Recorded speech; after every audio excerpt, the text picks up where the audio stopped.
The sky between us. It was raining when Ava saw Rayan again, 5 years and 100 lifetimes since the last time they spoke. She wasn't expecting him, not in the cafe where her laughter once lived, not in the city they both had promised to leave behind. He stood at the counter, his back to her, ordering the same black coffee he used to drink with too much sugar. The leather strap of his watch, the curve of his shoulders, the way he tapped the counter twice while waiting, it all came rushing back like a tide with nowhere to go. Ava froze. She thought about walking away. She thought about pretending she hadn't seen him, letting time keep them strangers. But her heart betrayed her. It whispered his name before her lips did. Rayan. He turned slowly, and when his eyes met hers, something shattered inside them both. There it was, that ache behind his smile, that familiar gentleness in his gaze. Ava. His voice was almost a question, almost a memory. They stood there, the world forgotten, only the hum of the cafe and the smell of rain grounding them in the present. Mind if I sit? He asked, gesturing toward the empty chair across from her.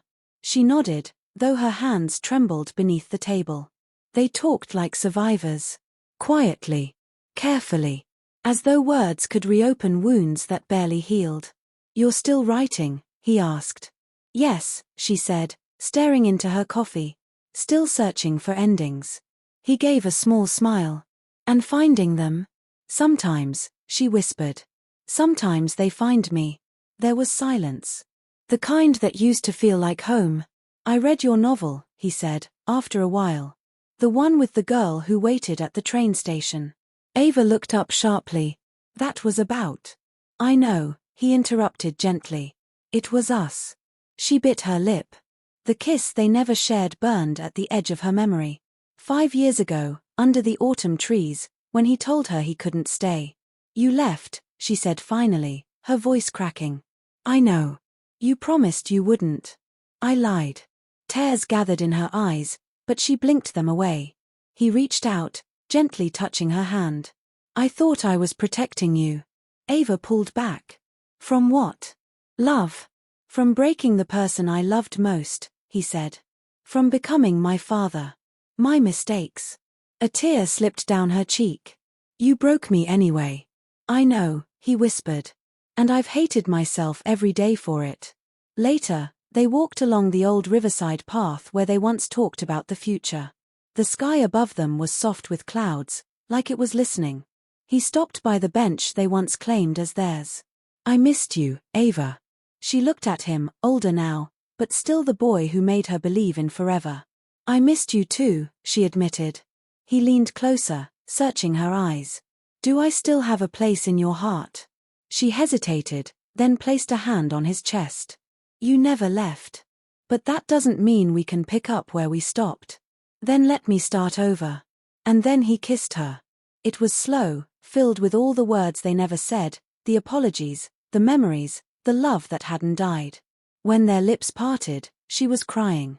I still love you, he said, his forehead resting against hers.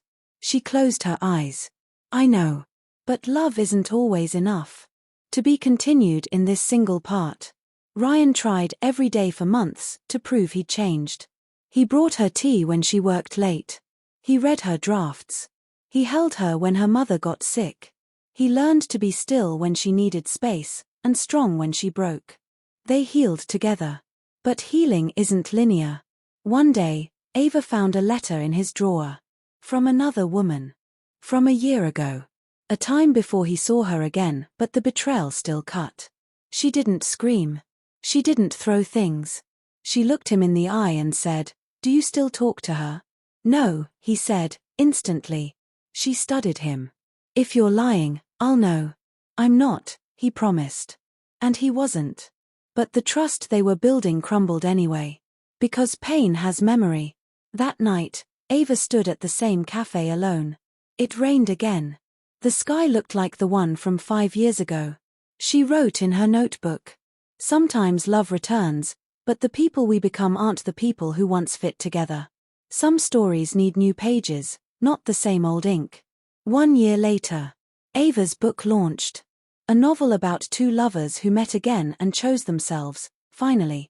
Rayan came to the signing, watching her from a distance. Their eyes met. She smiled, not out of love, but gratitude. He waved and walked away. This time, for good.